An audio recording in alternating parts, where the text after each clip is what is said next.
Alright, today's video I'm going to show you how I break down this turkey.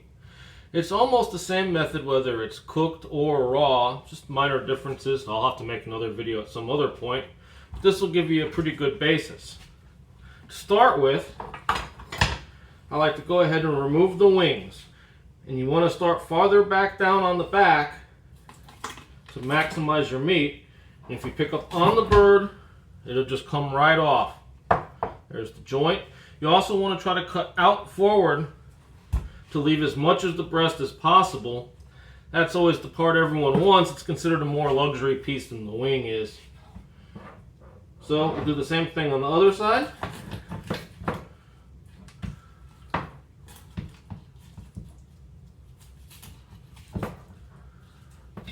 There it is.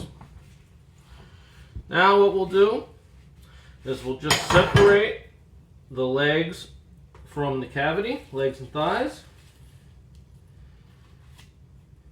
Just follow that line.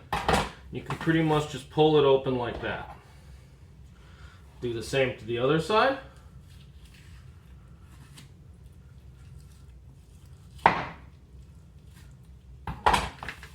Pull it open like that. That'll give us a pretty stable base now that we can take these breasts off. So what we're going to do is we're going to run our knife right down the keel bone. And then it comes off almost just like filleting a fish. Just kind of pull the meat off and just run the knife right down the bone. Just follow that bone right down there. If you keep pulling the meat away, you'll be able to see what you're doing a lot better. Once you get down to the front, we have the wishbone, and so I'll just get my knife and just try to get up behind the wishbone to get as much of the meat off as possible. Keep working it down, and there you have it. One nice breast. Now we'll go ahead and do the other side. Second side's always just a little bit harder. It generally doesn't come out quite as good. Not really sure if it's because the bird's a little more wobbly now that we've taken the first one off, or if it's that you just naturally remove the side that's most comfortable with your dominant hand. But either way, method is the same. Just keep following the bone down. Cut in behind the wishbone, and then get in there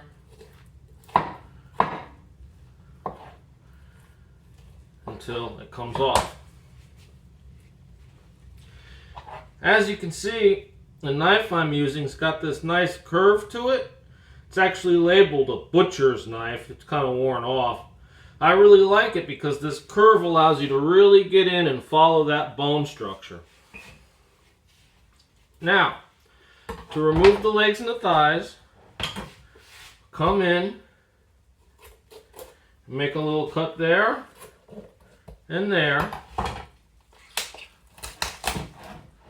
and then that just kind of pops right off.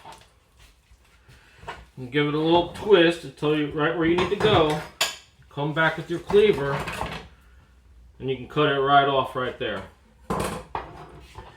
Then we'll take our carcass. Don't throw this out. Throw it in the stock pot. By the time we get done processing these turkeys, we'll have enough bones to make at least 3 or 4 gallons of stock that we can package up and save for soups or rice or beans or anything later down the line. Now we'll separate our legs from our thighs. A little bit of brute force. If you were really good with a hammer, you could just swing away at it, but I'm not confident enough to follow that line perfect. That's why I go with the palm method.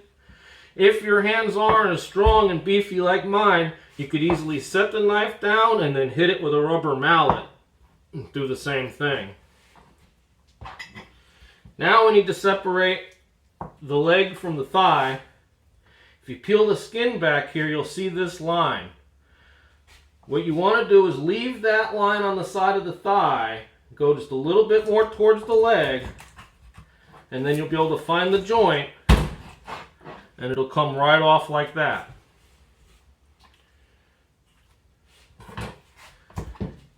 Then the other one, there's your line. So we'll go off a little bit off to the side. Right off it comes.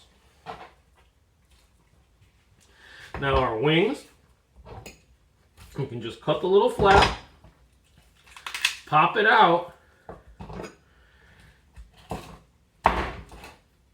and separate them off into our wings. I love frying these up and then tossing them in buffalo sauce. I call them pterodactyl wings. They're just like chicken wings, but giant. And then our last wing.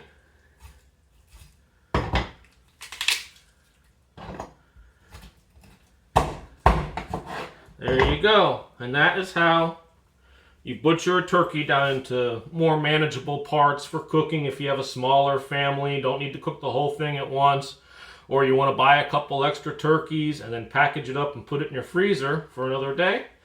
That's how I do it. Takes up less space, easier to cook. Gotta love it. Alright YouTube, I hope you enjoyed the video. If you did, please definitely check out my other videos, like and subscribe. Thank you.